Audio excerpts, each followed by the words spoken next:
दोस्तों, मैं डॉक्टर सुशील सिंह और आज मैं आपसे बहुत इंपॉर्टेंट टॉपिक के बारे में डिस्कस करना चाहता हूं। मेरे टॉपिक का नाम जैसे आपने देख ही लिया होगा, रूट कैनाल ट्रीटमेंट।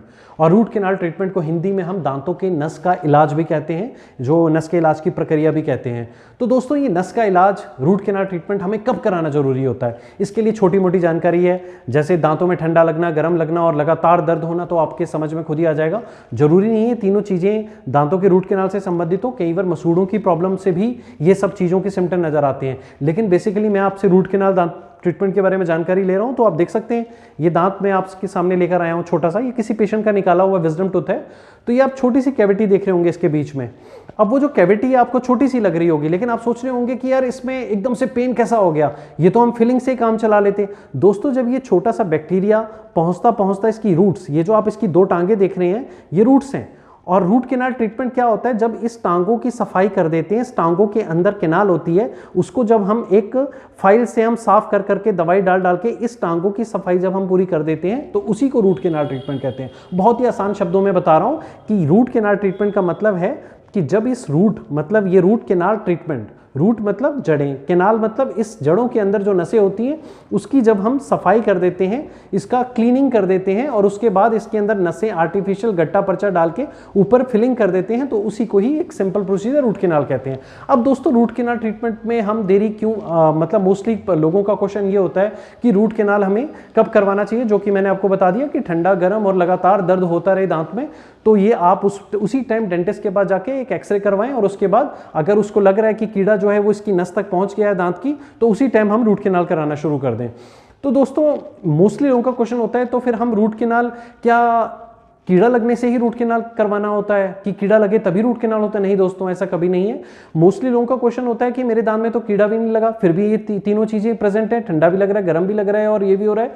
मोस्टली क्या होता है दोस्तों, कई लोगों को एट्रीजन की प्रॉब्लम होती है कि मोस्टली दांत घिसते जाते हैं। ये ऊपर की परत इनेमल कहते हैं, व्हाइट वाला जो सुरक्षा कवच, आपने देखा होगा टीवी में ऐड आती है, सुरक्षा कवच घूम रहा होता है, इनेमल जिसको कहते हैं। इनेमल बहुत ही इंपॉर्टेंट पार्ट होता है। जब ये हम दांतों को, कई लोग क्या करते हैं, बहुत ही जोर जोर से ब्रश रगड़ देते हैं या अपने दांतों को रात को सोते हुए रगड़ते हैं, तो उसके कारण से ऊपर का जो इनेमल होता है वो दोस्तों झड़ जाता है और जिसके कारण से फिर क्या होता है, डेंटिन आ जाता है। डेंटिन पे एक पीले कलर की परत होती है, वो भी इनेमल के नीचे होती है और जिसके कारण जब वो डेंटिन में पहुंच जाता है, फिर भी डेंटिस्ट के पास इग्नोर कर देते हो, यार अभी तो दर्द कहाँ हो रहा है। फिर धीरे धीरे वो नस तक पहुंच जाता है और जब नस तक पहुंच जाता है दोस्तों, तो फिर वो आपको सोने नहीं देगा। फिर आप पेन किलर खाओगे, अनएक्सपेक्टेडली मेडिकल स्टोर जाके हाईली डोज पेन किलर खाओगे और आपको पता नहीं चलेगा मेरे दांत में क्या हो गया है।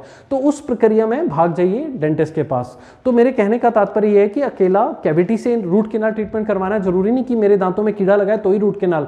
ये जब तीनों सिम्टम आपके ठंडा गर्म और दर्द लगना, तीनों चीजें शुरू हो जाएंगी, जैसे एक तो कीड़ा लगने से, और दूसरा होता है कि जैसे हमारे दांत घिसते घिसते, अब मान लो इनेमल घिस गया, डेंटिन घिस गया, अब वो पल्प अंदर सॉफ्ट टिश्यू आ जाता है जिसको हम नसें कहते हैं, वो जब दिखनी शुरू हो जाएंगी तो आपको एकदम से नस के ऊपर पानी लगना शुरू हो जाएगा। तो उस प्रक्रिया में भी हम रूट कैनाल करवाना चाहिए। या एक और प्रोसीजर है, जैसे किसी का एक्सीडेंटली कहीं गिर गया है तो हिट लगा, तो कई बार क्या होता है, वो हिट लगने की कंसिस्टेंसी इतनी तेज होती है एकदम से दांतों में, तो उस टाइम पे भी कीड़ा नहीं होता है लेकिन हिट लगता है, तो एकदम से उस टाइम पे दांत फ्रैक्चर हो जाना, तो उस प्रक्रिया में भी कई बार रूट कैनाल ट्रीटमेंट करवाना जरूरी हो जाता है।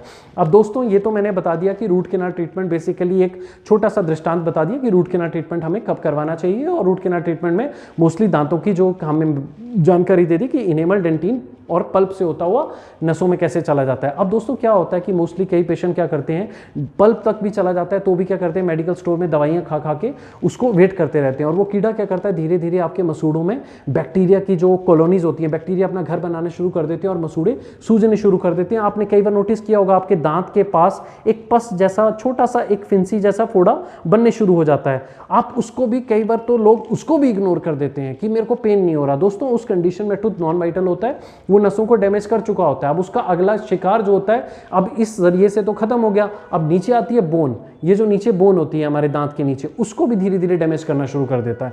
तो दोस्तों, कभी भी इस कंडीशन में देरी ना करें।